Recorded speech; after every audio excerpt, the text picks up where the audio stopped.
मान लीजिए आप एक डॉक्टर हैं, लेकिन आपके पास अपने मरीज की न तो उम्र की जानकारी है, न ही उसकी बीमारी का इतिहास, और न ही ये पता है कि वो क्या खाता है, कहाँ रहता है, क्या काम करता है। अब बताइए, बिना जानकारी के आप इलाज कैसे करेंगे? बस भारत की सरकार भी वही डॉक्टर है और उसका सबसे बड़ा मरीज है देश की 140 करोड़ की आबादी। लेकिन इलाज की सबसे पहली जरूरत होती है सटीक जांच रिपोर्ट, और इसी रिपोर्ट का नाम है जनगणना। जनगणना सिर्फ लोगों की गिनती नहीं है, ये है भारत की असली तस्वीर। ये उस आईने की तरह है जिसमें आप साफ देख सकते हैं कौन कहां रहता है, किस उम्र का है, कमाता कितना है, पढ़ा लिखा है या नहीं, बेरोजगार है या प्रवासी है, कौन सी भाषा बोलता है। मतलब देश की नब्ज पकड़ने वाला स्टेथोस्कोप है ये जनगणना। दोस्तों, अंतिम जनगणना 2011 में हुई थी। अभी लगभग 14 साल बीत चुके हैं, लेकिन सरकार ने बता दिया कि अब जनगणना होने वाली है। लेकिन दोस्तों, जैसे ही नई जनगणना की बातें शुरू हुई, देश भर में मानव विवादों का विस्फोट हो गया। कहीं जाति आधारित गिनती की मांग उठी, तो कहीं इसे सामाजिक विभाजन का बीज कहा गया। वहीं दूसरी तरफ कुछ शक्तियां डर गईं कि कहीं ये आंकड़े सत्ता का समीकरण ही ना बदल दें। आज बात करेंगे जनगणना की, समझेंगे कि जनगणना किसी देश के लिए क्यों जरूरी है, क्यों जनगणना को देश की अर्थव्यवस्था की रीढ़ कहा जाता है, क्यों शामिल किया गया जाति को जनगणना में जाति को शामिल करना गलत है या फिर सही है, परिसीमन क्या है, आखिर क्यों दक्षिण भारत के राज्य परिसीमन से डर रहे हैं, महिला आरक्षण का क्या नाता है परिसीमन से। आप देख रहे हैं द फोर्थ डायमेंशन। मेरा नाम है अमृत।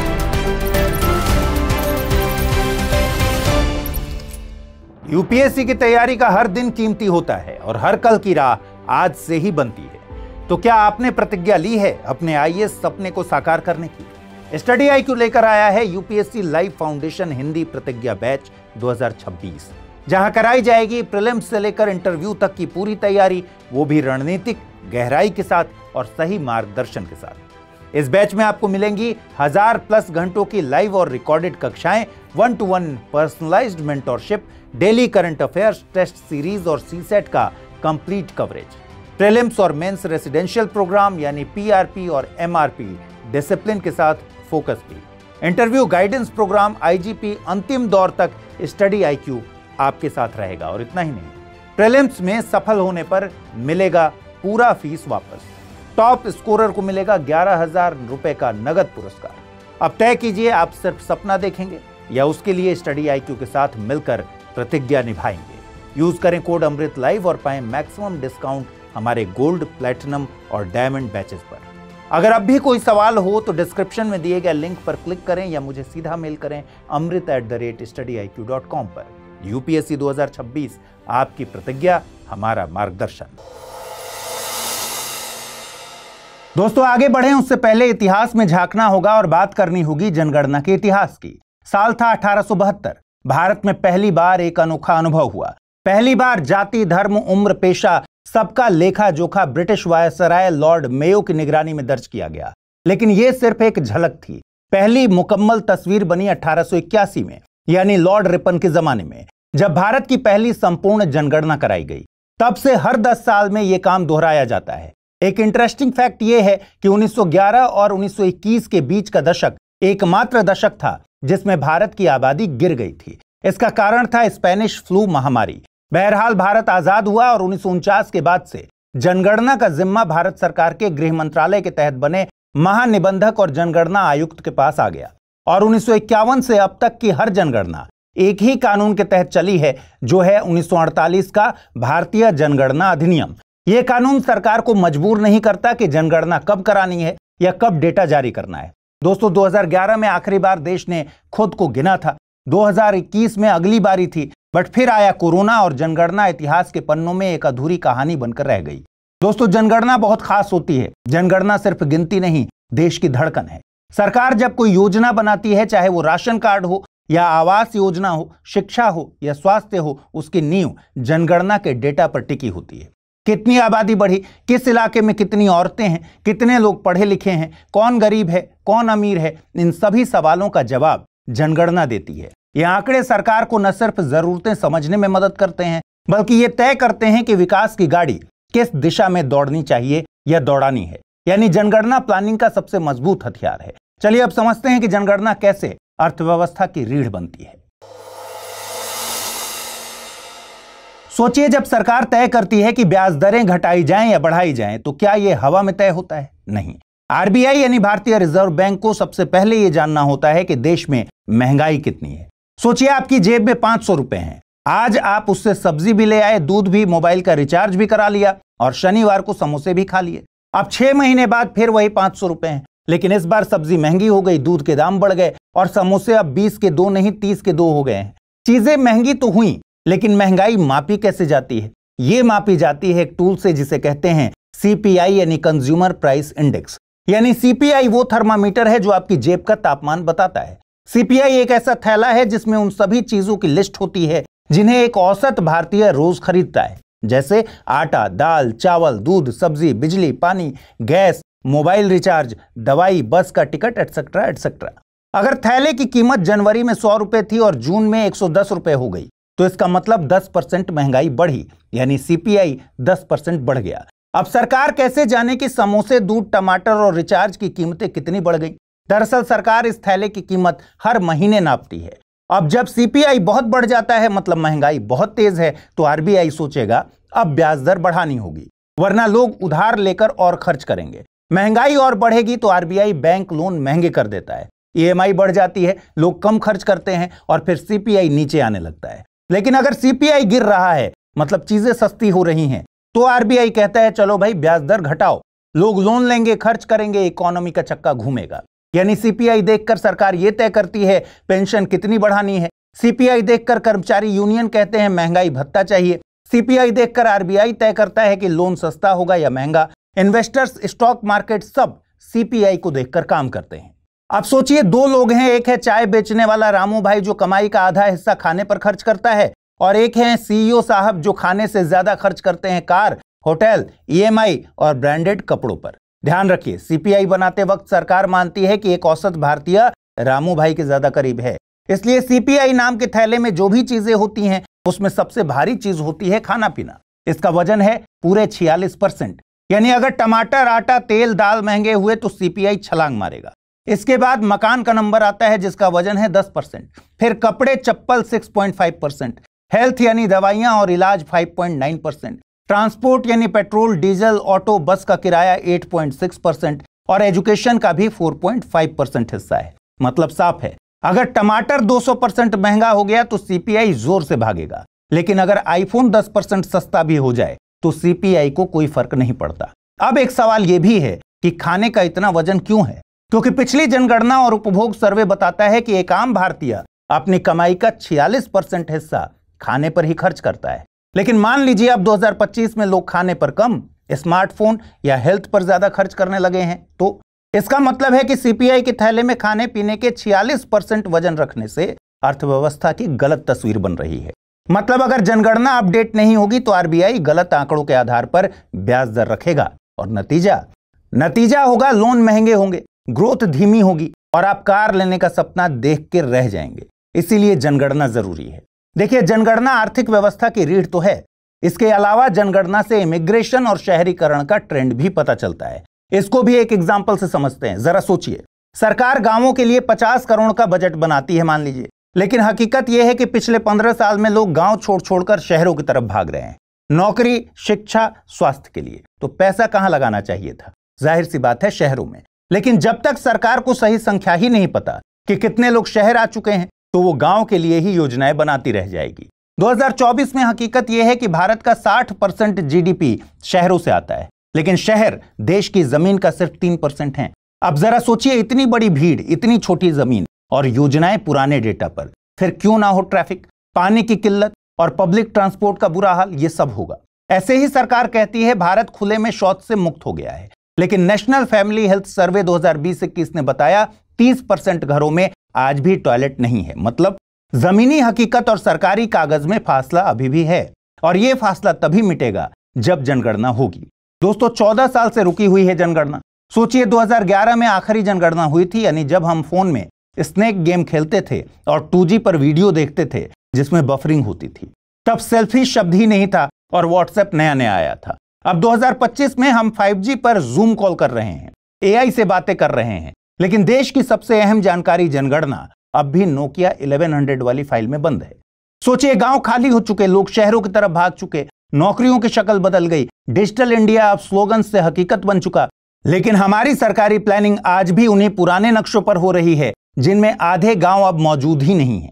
देखिए, शिक्षा नीति बनानी हो या हेल्थ बजट तय करना हो, आरक्षण पर फैसला हो या टैक्स स्ट्रक्चर बदलना हो, जनगणना वो आधार है जिस पर यह पूरा सिस्टम खड़ा होता है। बिना इसके सारे प्लान ऐसे हैं जैसे जीपीएस के बिना गूगल मैप्स चलाना।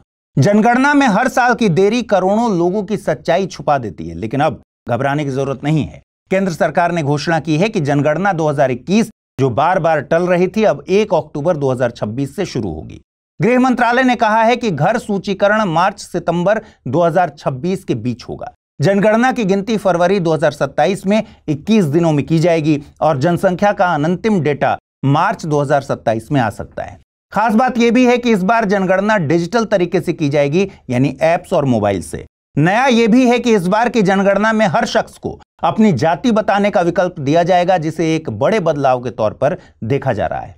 1931 के बाद यह पहली बार है जब जातिगत जनगणना जनगणना का हिस्सा होगी और यही बात देश में हलचल मचाए हुए है। दोस्तों, इस बार की जनगणना कुछ खास है क्योंकि इसमें जाति को भी शामिल किया जा रहा है। हालांकि ये पहली बार नहीं हो रहा। जाति को लेकर आखिरी जनगणना 1931 में हुई थी। उस समय भारत सिर्फ आज का भारत नहीं था, बल्कि पश्चिम में बलूचिस्तान से लेकर पूर्व में बर्मा यानी आज के म्यांमार तक फैला हुआ ब्रिटिश भारत था। इस जनगणना के आयुक्त थे जॉन हेनरी हटनैक, आईसीएस अधिकारी थे और मानव विज्ञानी थे, जिन्होंने इस पूरी प्रक्रिया का नेतृत्व किया। यह जनगणना भारतीय इतिहास की सबसे व्यापक और चुनौतीपूर्ण जनगणनाओं में से एक थी। इसमें लगभग 20 लाख कर्मचारी फील्ड में लगे थे।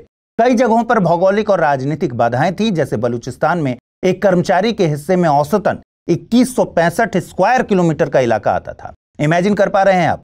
उधर राजनीतिक हालात भी बेहद अशांत थे। इसी दौरान कांग्रेस ने 11 जनवरी 1931 को सेंसस बायकॉट संडे मनाकर जनगणना का विरोध भी किया था। ठीक उसी दौरान 5 मार्च 1931 को गांधी इरविन समझौता भी हुआ था और सविनय अवज्ञा आंदोलन पर ब्रेक लग गया था। इसके अलावा यह जनगणना उस समय हो रही थी जब पूरी दुनिया ग्रेट डिप्रेशन के आर्थिक संकट से जूझ रही थी। सरकार ने बजट घटा दिया था। 1921 की जनगणना में जहां 40 लाख रुपए खर्च हुए थे, वहीं 1931 में 48.76 लाख रुपए का खर्च आया। यानी सरकार ने आंकड़ों को इकट्ठा तो किया, लेकिन बेहद तंगी में। इसके अलावा और खर्चा कम करने के लिए गिनती करने वाले 20 लाख लोगों को कोई वेतन नहीं दिया गया था। लेकिन यह जनगणना एक और वजह से सबसे ज्यादा याद की जाती है और वो है जाति आधारित डेटा को लेकर। देखिए, भारत में जाति जब भी चर्चा में आई है, विवाद भी साथ आया है। 1872 से अब तक की हर जनगणना में किसी न किसी रूप में जाति दर्ज की जाती रही है। लेकिन 1931 की जनगणना में हिंदुओं की विभिन्न जातियों की गिनती को लेकर बहुत विरोध हुआ, खासकर पंजाब में। दरअसल 1921 में भी बहावलपुर क्षेत्र के 21,000 हिंदुओं में से आधों ने, जो आर्य समाज के प्रभाव में थे, अपनी जाति बताने से इनकार कर दिया था। हटन ने अपनी रिपोर्ट में एक अहम बात कही थी, अगर कोई चीज वाकई में मौजूद है तो उसकी गिनती करना बुरा नहीं है। जाति को अनदेखा करने से वो मिटेगी नहीं, बल्कि गिनती करने से बदलाव की दिशा तय हो सकती है। वहीं 1931 की जनगणना में कुल 18 सवाल थे, जिनमें से 8वां सवाल जाति, नस्ल या जनजाति से जुड़ा था। लेकिन जब गिनती का वक्त आया तो लगभग 18.83 लाख लोगों ने जाति शून्य लिखवाया, जिनमें से 60,000 से ज्यादा हिंदू थे और इनमें से 98% सिर्फ बंगाल से थे। रिपोर्ट ने साफ कहा कि ब्रह्म समाज और आर्य समाज से जुड़े लोग जानबूझकर जाति नहीं बता रहे थे। लेकिन दिक्कत सिर्फ विरोध नहीं था, डेटा की शुद्धता भी एक बड़ी चुनौती थी। एक ही जाति के लोग अलग अलग सरनेम इस्तेमाल कर रहे थे। कई लोग जानबूझकर ऊंची जाति की जानकारी दे रहे थे और कई तो अपनी मर्जी से जाति ही बदल कर बता रहे थे। इससे गिनती में भारी भ्रम पैदा हो गया। अब जब 90 साल बाद फिर से जातीय जनगणना की बात हो रही है तो 1931 की कहानी एक बार फिर जरूरी हो जाती है, क्योंकि जैसे हालात तब थे, यानी राजनीतिक विरोध, सामाजिक असहमति और डेटा में गड़बड़ी, वो सब अब फिर सामने आ सकते हैं। ऐसे में हमें समझना होगा कि जातीय जनगणना के फायदे और नुकसान क्या हैं और हम इससे क्या सबक ले सकते हैं। देखिए, जातीय जनगणना से हकीकत उजागर होती है। जाति आधारित आंकड़े समाज की असल सामाजिक आर्थिक असमानता को सामने लाते हैं। इन आंकड़ों के जरिए योजनाएं अब अंदाजों पर नहीं, डेटा के दम पर बनाई जाएंगी। इससे पिछड़ों को हक मिलेगा, यानी असली जरूरतमंदों की पहचान हो सकेगी और आरक्षण का सही बंटवारा संभव होगा। हाशिए पर बैठे समाज के लोगों की आवाज अब भावनाओं से नहीं बल्कि आंकड़ों से उठेगी। लेकिन वहीं एक धड़ा ऐसा भी है जो जातीय जनगणना का विरोध करता है, और यह विरोध सिर्फ भावनात्मक या राजनीतिक नहीं है। इसके पीछे ठोस बौद्धिक और नीतिगत तर्क भी हैं। जैसे यह वर्ग कहता है कि जाति को मापना मुश्किल है, और अगर मापें भी तो डेटा की शुद्धता कैसे तय होगी। भारत में जातियां हजारों हैं, उपजातियां भी हैं, क्षेत्रीय और धार्मिक विविधताएं हैं, सो अलग। अब अगर सरकार जातिगत आंकड़े इकट्ठा करने लगे तो कौन सी जाति को किस श्रेणी में रखा जाएगा। उदाहरण के तौर पर कुर्मी जाति बिहार, यूपी और मध्य प्रदेश में अलग अलग सामाजिक स्थिति रखती है। एक जगह ओबीसी, दूसरी जगह अपर कास्ट। ठीक वैसे ही कायस्थ को उत्तर भारत में आमतौर पर उच्च शिक्षित और अपर कास्ट मानते हैं, लेकिन बंगाल में वही कायस्थ वर्ग ओबीसी वर्ग में आ जाता है। तो क्या पूरे देश में कायस्थ को एक ही कैटेगरी में रखा जाएगा या राज्य के हिसाब से अलग अलग? और अगर क्षेत्रीय, धार्मिक या आर्थिक आधार पर जातियों की स्थिति अलग अलग तय होगी तो डेटा इतना फ्रेगमेंटेड हो जाएगा कि नीति बनाना और भी पेचीदा हो जाएगा। वहीं कुछ आलोचकों का मानना है कि जैसे ही जाति के आंकड़े सामने आएंगे, राजनीतिक दल वोट बैंक के हिसाब से नीतियां बनाने लगेंगे। फॉर एग्जाम्पल, अगर एक्स जाति की संख्या 14% है तो उसे 14% टिकट दो, ऐसी मांगे उठेंगी। ये लोकतंत्र को रिप्रेजेंटेटिव से कैलकुलेटिव बना देगा, यानी प्रतिनिधित्व की भावना के बजाय गिनती के खेल में तब्दील कर देगा। विरोधी कहते हैं इससे मेरिट, नेशनल इंटरेस्ट और पॉलिसी एथिक्स पीछे छूट जाएंगे। एक सवाल यह भी आता है कि हमारे संविधान की भावना क्या है, जाति विहीन समाज बनाना या जाति आधारित समाज बनाना। डॉक्टर अंबेडकर ने जाति व्यवस्था को ग्रेडेड इनइक्वालिटी कहा था और चाहते थे कि समाज जातियों से ऊपर उठे। तो फिर बार बार जाति की गिनती करके क्या हम उसी व्यवस्था को और गहरा नहीं कर रहे? एक बार सोचिए। जाति आधारित डेटा सामाजिक न्याय के लिए जरूरी हो सकता है, लेकिन क्या यह सामाजिक समरसता को कमजोर नहीं करेगा? क्या इस बात की कोई श्योरिटी है? एक डर यह भी है कि अगर लोग हर जगह अपनी पहचान भारतीय से पहले जातिगत बताने लगे तो सामाजिक एकता तो चौपट होना तय है। कुछ सामाजिक वैज्ञानिकों का मानना है कि जाति जनगणना से मैं कौन हूं का उत्तर बदलकर मैं किस जाति से हूं बन जाएगा। देखिए, जाति आधारित जनगणना सामाजिक न्याय के लिए एक ताकतवर औजार हो सकता है, लेकिन इसका विरोध करने वाले इसे दो धारी तलवार मानते हैं, जो समाज को न्याय भी दे सकता है और बांट भी सकता है। इसलिए सवाल ये नहीं कि गिनती हो या नहीं, बल्कि यह है कि उस गिनती का मकसद क्या हो। लेकिन सिर्फ जाति की गिनती ही देश में बवाल का कारण नहीं है, एक कारण और भी है, और यह कारण है परिसीमन। सरकार के जनगणना के ऐलान के बाद दक्षिण भारत, खासकर तमिलनाडु में एक पुराना और बड़ा विवाद फिर से उठ गया। यह है परिसीमन का मुद्दा। दोस्तों, जैसे ही अंतिम जनगणना डेटा आएगा, परिसीमन आयोग बनाया जाएगा और शुरू होगा देश में परिसीमन। लेकिन परिसीमन होता क्या है, पहले यह समझिए। देखिए, परिसीमन यानी डिलिमिटेशन, इसका मतलब है चुनाव क्षेत्रों की सीमाएं फिर से तय करना, ताकि हर क्षेत्र में लगभग समान जनसंख्या रहे और लोकतंत्र में हर वोट को बराबर का हक मिले, यानी हर वोट की बराबरी बनी रहे। उदाहरण, अगर एक राज्य की आबादी बहुत बढ़ गई है तो वहां ज्यादा सांसद चुने जाने चाहिए। देखिए, भारत के संविधान के अनुच्छेद 81 और 82 के अनुसार हर जनगणना के बाद परिसीमन जरूरी है। अब तक भारत में 4 बार परिसीमन आयोग बने, 1952, 1963, 1973 और 2002 में। हर बार इसके पीछे एक अलग अधिनियम रहा, लेकिन मकसद एक ही था, सीटों का दोबारा बंटवारा हो और जनसंख्या के अनुसार न्याय हो। लेकिन आपातकाल के दौरान 1976 में संसद ने 42वां संविधान संशोधन पारित किया। इसके तहत कहा गया कि 2001 की जनगणना तक किसी भी राज्य की लोकसभा या विधानसभा सीटें बढ़ाई या घटाई नहीं जाएंगी। फिर 2002 में 84वां संविधान संशोधन आया, जिसमें यह सीमा और आगे 2026 तक बढ़ा दी गई। यानी 1971 की जनगणना के अनुसार ही अभी तक लोकसभा और विधानसभा सीटें बनी हुई हैं। अब 2027 के अंत में जनगणना के अंतिम डेटा आने की उम्मीद है। इसके बाद परिसीमन आयोग तय करेगा कि प्रति संसदीय सीट कितनी जनसंख्या होनी चाहिए, जैसे हर 20 लाख की आबादी पर एक सांसद या कुछ और इसी आधार पर देश के चुनाव क्षेत्रों की सीमाएं फिर से बनाई जाएंगी। अब एक सवाल यह है कि क्या संसद में सीटें बढ़ेंगी? देखिए, अभी लोकसभा की कुल सीटें हैं 543। अगर जनसंख्या बढ़ी है, जो कि बढ़ी ही है, तो इन सीटों को बढ़ाने के लिए संविधान संशोधन करना पड़ेगा, जिसके लिए 2/3 बहुमत चाहिए। अब यह समझते हैं कि परिसीमन से दक्षिण भारत को किस बात की चिंता है। दक्षिणी राज्यों जैसे कि तमिलनाडु, केरल ने जनसंख्या को बेहतर तरीके से नियंत्रित किया है। वहीं उत्तर भारत जैसे उत्तर प्रदेश, बिहार की आबादी ज्यादा बढ़ी है। अब अगर जनसंख्या के आधार पर सीटें तय होंगी तो उत्तर भारत की सीटें बढ़ेंगी और दक्षिण भारत की सीटें कम हो सकती हैं।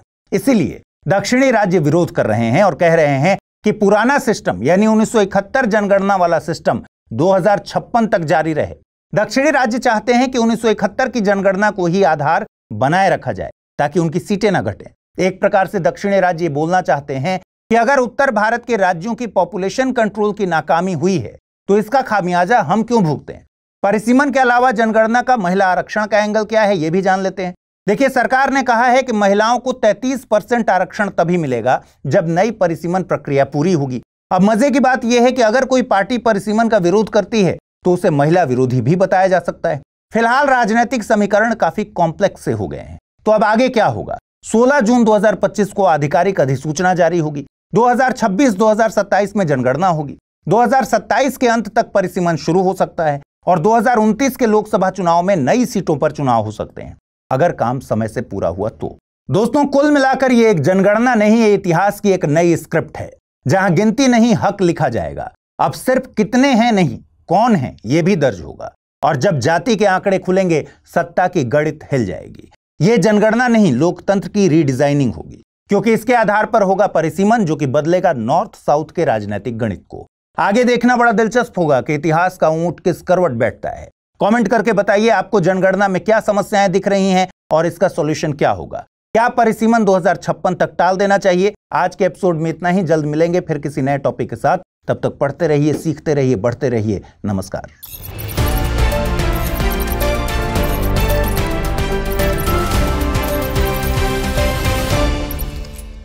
यूपीएससी की तैयारी का हर दिन कीमती होता है और हर कल की राह आज से ही बनती है। तो क्या आपने प्रतिज्ञा ली है अपने आईएएस सपने को साकार करने की? स्टडी आईक्यू लेकर आया है यूपीएससी लाइव फाउंडेशन हिंदी प्रतिज्ञा बैच 2026, जहां कराई जाएगी प्रीलिम्स से लेकर इंटरव्यू तक की पूरी तैयारी, वो भी रणनीतिक गहराई के साथ और सही मार्गदर्शन के साथ। इस बैच में आपको मिलेंगी 1000+ घंटों की लाइव और रिकॉर्डेड कक्षाएं, 1-to-1 personalised mentorship, daily current affairs, test series और सीसेट का कंप्लीट कवरेज, प्रीलिम्स और मेंस रेसिडेंशियल प्रोग्राम यानी पीआरपी और एमआरपी डिसिप्लिन के साथ फोकस भी, इंटरव्यू गाइडेंस प्रोग्राम, आईजीपी, अंतिम दौर तक स्टडी आईक्यू आपके साथ रहेगा। और इतना ही नहीं, प्रीलिम्स में सफल होने पर मिलेगा पूरा फीस वापस।